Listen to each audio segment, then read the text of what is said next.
1 month ago, the Los Angeles Lakers and Dallas Mavericks shocked the sports world in a way that I've never really seen before, with Dallas trading their 26-year-old franchise player who just brought the team to its first finals appearance in 13 years in exchange for a 32-year-old injury-prone big man. The Luka trade will go down in infamy, but as of now, we have a very limited scope of where its place in NBA history ultimately will be. So after 1 month to catch our breath and accept this new reality, let's talk about the Luka trade to LA.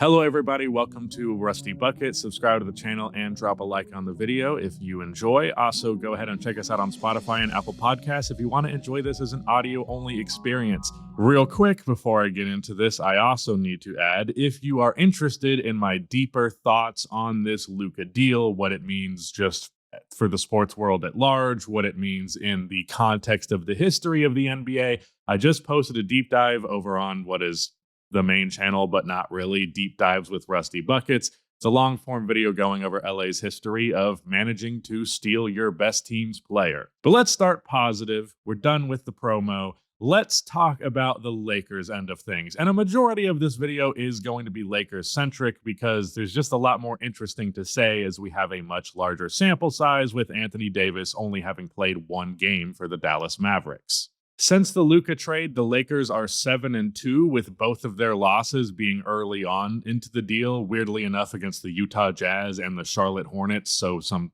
pretty fucking awful teams, but they've managed to beat a bunch of playoff tier teams since then. Luka has not been playing super well himself individually since the deal. Since he's joined the Lakers, he is averaging 22 points, 6.8 assists with 3.8 turnovers, which is not a very great ratio, and 8.3 rebounds on an absolutely abysmal 39, 27, 75 shooting splits. In particular, it has really felt like he just cannot shoot the 3 ball, but he is not near 100%. And it's clear that this deal was a very significant shock to his system. I can't imagine the mental turmoil that he's gone through. It happened completely out of the blue. He was long-term committed to the Dallas Mavericks, and that's what he wanted his career to be. And, you know, if you envision one thing to be the path in your life and then it just dramatically changes on the drop of a dime, it's going to take some time to process that, and you're not really going to fully be yourself for quite a while. On top of that, he's also adjusting to an entirely new system, a new coach, a new team. There's just a lot about this environment that is so new that to expect him to just go out there and play exactly as he did, pick up where he left off, that's just not going to happen, on top of the fact that he was going into this already not being 100%. He was just returning from an injury. He was supposed to be returning for the Mavericks, but then he ends up returning for the Lakers. So I'm not too concerned at all. Actually, I won't say I'm not too concerned. I'm not concerned at all. He's had 3 really good games so far, although good game for Luka is a little bit relative because as I read out his counting stats, they don't even get anywhere close to what he's capable of his peak. Like literally all of these games that I'm about to mention to you, these numbers would reduce his averages. His averages would go down, last year's averages anyways. So he's had these games 32, 10, and 7 and 4 steals versus Denver, 31, 5 assists, and 3 steals versus the Clippers. And again, 29 points, 6 boards, 9 assists, and 2 steals versus the Clippers. One thing Luka is going to do, it's play pretty well versus the Clippers. He historically turns it up whenever they're in town, and I guess now them being in town just means them coming over from next door, but whatever. All 3 of these games are wins, including a really impressive blowout versus Denver. To me, that game versus Denver was the statement game of this team, definitely the best one they've played since this deal has gone down. The game last night was particularly huge because, as I mentioned, with his 3-point shooting being off, he finally had a good game where he looked like himself from behind the arc, going 5 for 12 from outside. I have zero concern about Luka's play long term.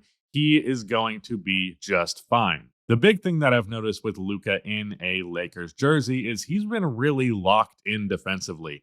Where you would expect Luka to just be the worst most traffic cone defender ever is when he's adjusting to this new situation and when he's recovering from an injury and getting back into playing shape. But no, I have seen the guy motivated on the defensive end. I'm not going to say there weren't lapses. There definitely have been, but like his numbers have been great. He's averaging damn near a block as a Laker. He's averaging 1.8 steals. Like he is doing what he needs to do on the defensive end more so than I've ever seen. I don't know if it's just because like LeBron has been doing it and it's just rubbing off on him, you know, maybe seeing an old man do it. He's like, all right, if this guy's 14 years older than me and he's trying this hard on defense, maybe I can put in a little effort. Or what I would guess it was Nico Harrison's criticisms.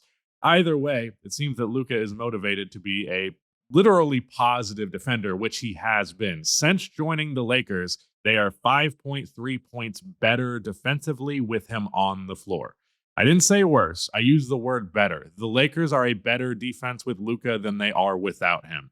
With the short sample size, a lot of that is a product of just the lineups that he's in. So I'm not sitting here trying to convince you that Luka is like going to be all defense next year, but he is playing defense for real. LeBron, on the other hand, has been balling out in the statistical category on top of the fact that he's been playing better defense. He's actually, since he turned the age of 40, has been putting up numbers comparable to his 2013 season. In fact, if you're just looking at pure counting stats, they literally are.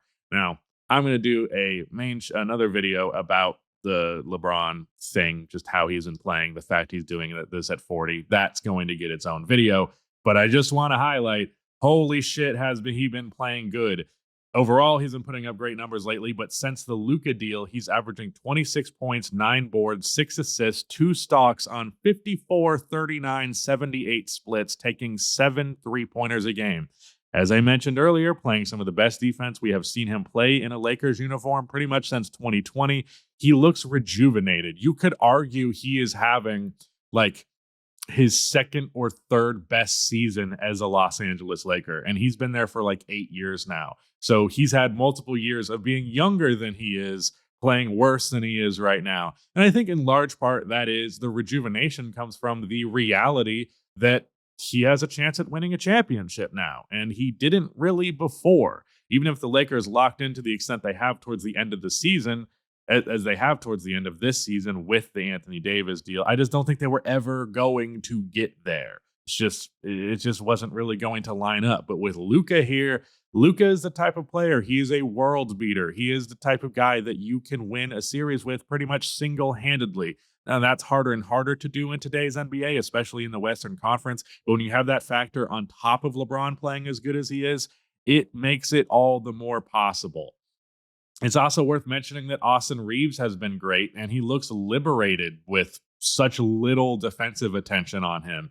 He was already cooking in February, but his numbers have only mildly dipped with this change, which is saying a lot. He's also, he's about as good of a third option as you could realistically ask for. The fact that he's also a high-level playmaker, even if he's not generational like LeBron and Luka, he's still really one of the best ones. And I would argue, I don't know if there is a third option in the league that's a better playmaker than Austin Reeves is right now. It just means that the ball is always zipping around and opportunities are almost always capitalized on. The Lakers' defense is easily the most impressive part of all of this. As I mentioned, LeBron and Luka are both giving up some of the best effort from them that I have seen in years, but so is everybody else. And these guys are managing to be a top defense after trading one of the best defensive anchors in the NBA now and one of the best in NBA history. There's like maybe 5, 6, 7 guys throughout history that I would choose to anchor my defense over Anthony Davis. And given that we have fucking 75 years of NBA history, plus that's a pretty damn good ratio. But with that, this is arguably the best defense the Lakers have played in the LeBron era since 2020. Like, I would argue the 2020 defense is better because they have that prime Anthony Davis at the helm. But in terms of a team collectivized good defense, this is the best one they've had, period. JJ Redick has been getting a ton of praise for this defensive system where they've just been everywhere they need to be. There's a ton of versatility because LA has a lot of tall wings between LeBron, Luka, Rui, and Vando. And on top of that, like, everybody's bought in, and you can give credit to the players, give credit to the players for that. They have to buy in, but also it says a lot about their head coach that he's gotten them to buy in. Like, he deserves all the praise he's been getting, and I hope I'm not drinking the Kool-Aid too much. I try to actually limit how much I talk about JJ Redick because how much of a stan I truly am.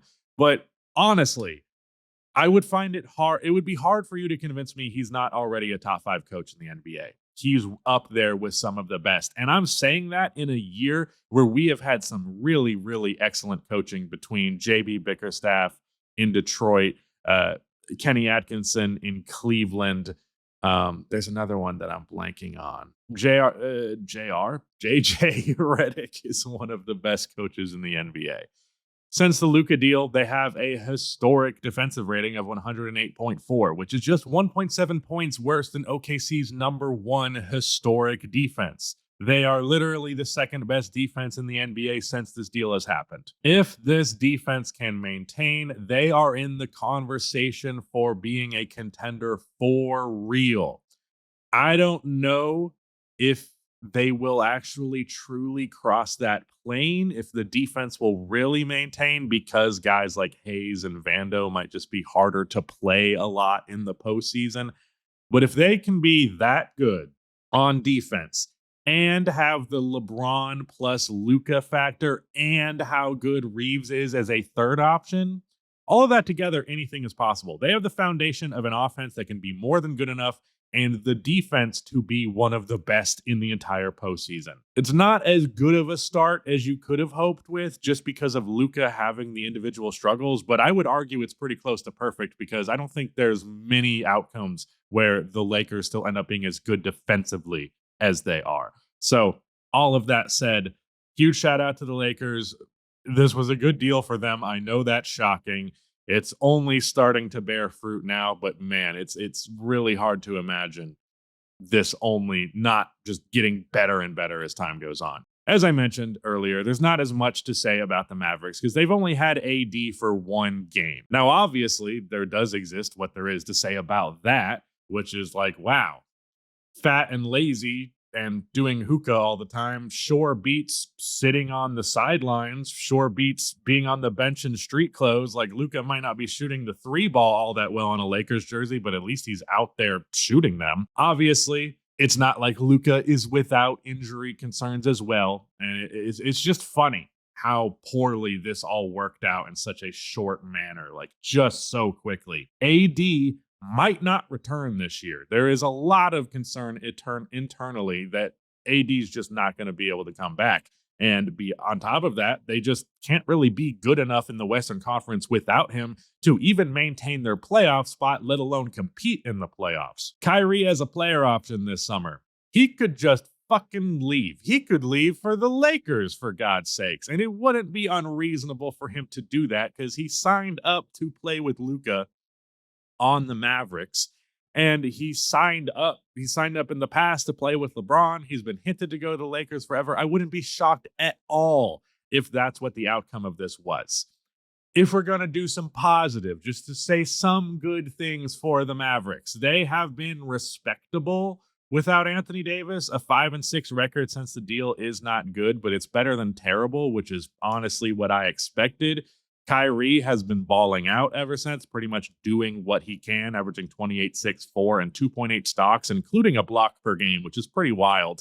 But the 4 assists per game that he's averaging is really indicative of the problem with this deal, because Kyrie is out there getting buckets to compensate for not a well-functioning offense. He's not running the offense well so much as he's bailing out a poor one.